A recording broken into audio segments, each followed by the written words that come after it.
I'm Meg. Welcome to plantfitmeg. Welcome back to the channel. I hope you'll take a look around at some other videos while you're here. I also make videos about healthy weight loss, simple plant-based recipes, and living a healthy lifestyle. Today I wanted to dive into batch cooking and more specifically meal prepping. So if you have been on the channel before, you may have seen me batch cook before, and I do love to batch cook. I love to make big batches of a whole grain or a bean or chili soup, have something for leftovers for the week. But I haven't ventured into meal prepping and individually portioning things out for the week.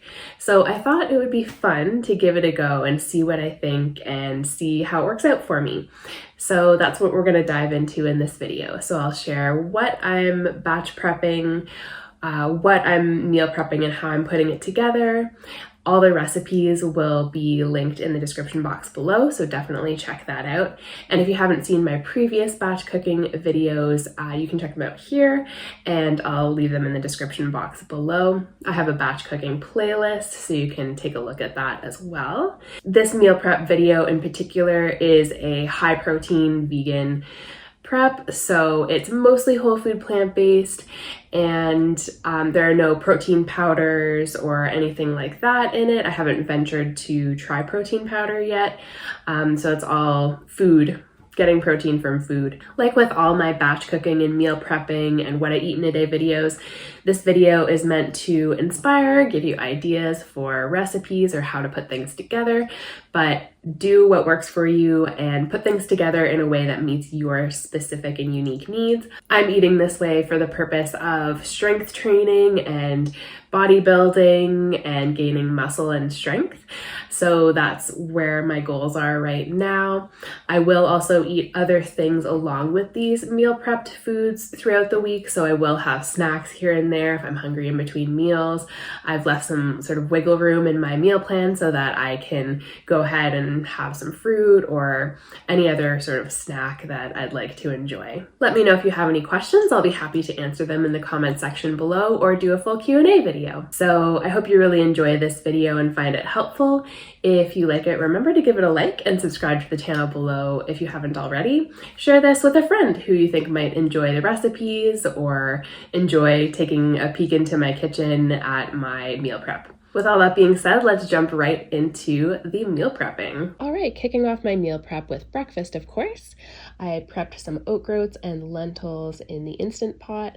I'm showing the other ingredients that I'm using here: some riced cauliflower, frozen mixed berries, some ground flax and chia seeds, as well as some PB2.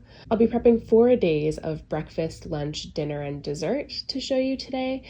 I figured that 4 days would be good for keeping things fresh and also so that I don't get too bored with my prep. So I'll go through the measurements of what I'm adding to my bowls, but of course adapt this to your own needs. I'm adding about 3/4 cups of oat groats to each bowl here. You could also use steel cut oats or another type of whole grain if you prefer. I'm adding riced cauliflower here as well. I love having veggies at breakfast time. I just find it sets the tone for the day, and it's a good way to just incorporate more vegetables into my life. You could omit the riced cauliflower if it's not something that you're into. I also like to add lentils to my oatmeal. It just adds that little bit of extra protein. Just adding about 1/4 cup of lentils here. Again, you could omit that if it's not something you're keen on, but I do like to add that. Adding in 1 tablespoon of ground flax and chia, 1 tablespoon of powdered peanut butter, about 1/2 cup of fruit here. I probably would have added a little bit more fruit, but my bowls were getting quite full, so feel free to add more fruit if you're giving this a try. I have some mixed berries here as well as some cherries and blueberries, and about 1/2 cup of soy milk in each bowl as well. And when I went to serve this, it was quite thick and really, really yummy. I did like to add a little something to sweeten it up a little bit more, so I would add a little bit of extra fruit or a little touch of maple syrup or date syrup just to sweeten it up a tiny bit. But of course, if you're giving this a try, make it to suit your own taste preferences. I gave each bowl a little mix and then they were ready to store in my fridge. Next up is lunch, and I'm going to show you how I make this really simple Cajun TVP, just using 6 ingredients. Really easy. It's great for a snack. It's also great as a salad topper alongside veggies or whole grains. It's also really yummy as a taco fill or a wrap filling. So I really, really like this recipe. I like how versatile it is. Starting off with 2 cups of TVP slices. And I'm going to add enough boiling water just to cover the TVP to rehydrate it. So I usually just boil my kettle and pour as much as it needs to cover. I use about 3 cups here just for the sake of measuring it out and showing you guys. Allow the TVP to soak for about 10 minutes just to rehydrate, and then go ahead and give it a quick rinse and drain. I use some cool water here to rinse it out so that I can squeeze out the excess moisture without burning my hands. So safety first in the kitchen. So I just squeeze out the excess moisture and then put it back in my bowl, and I'm ready to add the other ingredients. So while I'm doing this, I'm going to preheat my oven to 350 and line a baking sheet with parchment paper. I've also used a silicone baking mat. Either way works really well. Adding 2 tablespoons of soy sauce here. Adding a 1/4 cup of nutritional yeast, 2 teaspoons of Cajun seasoning, and 1 teaspoon each of garlic powder and onion powder. I'm gonna go ahead and give that a thorough mix.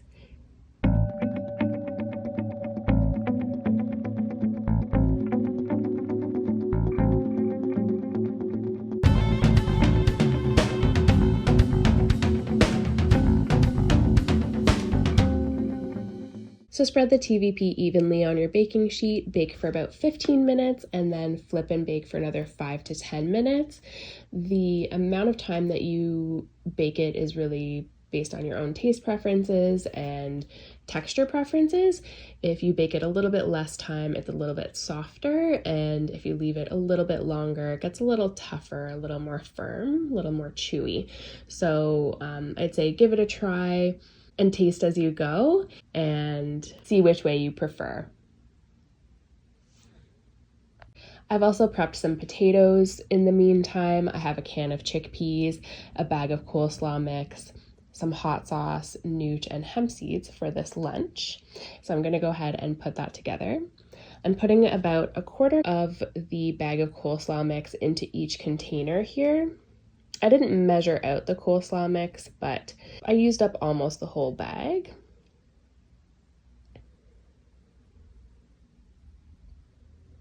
Half a cup of chickpeas, 1 cup of cubed potatoes, half a cup of the Cajun TVP, a tablespoon of hot sauce. You could also use barbecue sauce here or salsa. I find that the TVP is really tasty alongside a variety of different sauces, so you could really mix and match here. I decided to keep it simple and use hot sauce every day, but I think in future I would probably mix it up a little bit more. I also have a really delicious Cajun tahini lime dressing that would have been absolutely delicious here, and I'll leave that recipe linked below so you can check it out if you're interested. I also added a teaspoon of hemp seeds here just for an added boost of nutrition. Really yummy. As I was eating these lunches throughout the week, I would sometimes add more greenery to my dish. So I would add some kale or spinach just to sort of bump up the volume a little bit. But this was really delicious. I really enjoyed it. I would absolutely make this again. Next up is dinner, and I actually prepped this baked Tamari Peanut Tempeh at the same time as the Cajun TVP, so I had them cooking in the oven at the same time just to save on some time and energy. So I do have this recipe on the channel and on my website already, so I will link to both of those so you can see a walkthrough of how I put it together, but super duper simple, really delicious. I also have prepped some quinoa and some stir-fry veggies for this meal, as well as my peanut lime dressing, which is absolutely delicious. It is one of my favorite dressings. I have a video with that one as well, and all the recipes will be linked below. So I'm adding about half a cup of quinoa to each of my containers here. Adding about 2 cups of stir-fry veggies. Look at those beautiful colors. I get so excited about my food, and I love that this dish is so colorful with all the different vegetables. Using frozen veggie mixes makes it so easy to eat a variety of vegetables all in one meal. So delicious, so yummy, highly recommend. And I'm adding my baked Tamari Peanut Tempeh to each container here. This meal is amazing, tastes so good, it's so colorful and beautiful. My whole family absolutely loves it, which is another win. So let me know if you give this one a go. Next up is dessert, and I do like to have something sweet after dinner. Sometimes I keep it simple and just have a piece of fruit or a fruit salad or something like that, some dried fruit, but I do like to have these little oatmeal bowls. So I just add about half a cup of oats to my container here, 1 tablespoon of powdered peanut butter, and 2 teaspoons of cocoa powder. I could have added my soy milk here as well, but I tend not to really enjoy overnight oats and things like that very much. I just don't enjoy the texture as much. So I thought what I would do is I would add all the dry ingredients and have these prepped. And then as I went throughout the week, I could just add my soy milk, nice and easy, about half a cup of soy milk to each container, and just do that as I went so that I could appreciate the texture and taste a little bit more. I also eat these cold, so you could absolutely warm them up and they would be really yummy that way too. But I like sort of a cold cereal style dessert situation. You could also add maple syrup or date syrup to sweeten it up, or add some raisins or some chopped dates, something like that, for a little added sweetness as well. And here's what my fridge looks like with my various containers. I also have extra food that I have there prepped for my family as well. Here's my cupboard with my little chocolate peanut butter oatmeal containers. I really enjoyed meal prepping. I enjoyed it more than I thought I would. It was more time consuming initially to get everything prepped sort of in one day and in one go, but then throughout the week it just made it so easy to just grab your food and carry on with your day and just not have to think about what's for the next meal or what's, the next thing coming. So it was really nice to have that simplicity once everything was prepped and ready to go. So I will continue experimenting with meal prepping and batch cooking. Let me know if you have any questions. I'll be happy to answer them in the comment section below or do a full Q&A video. I hope you enjoyed this video and found it helpful. If you enjoyed this video and you'd like to see more videos like this, be sure to give the video a like and leave me a comment below letting me know. Subscribe to the channel if you haven't already. And I will see you in the next one. I hope you're having an amazing day, and I'll talk to you soon. Bye.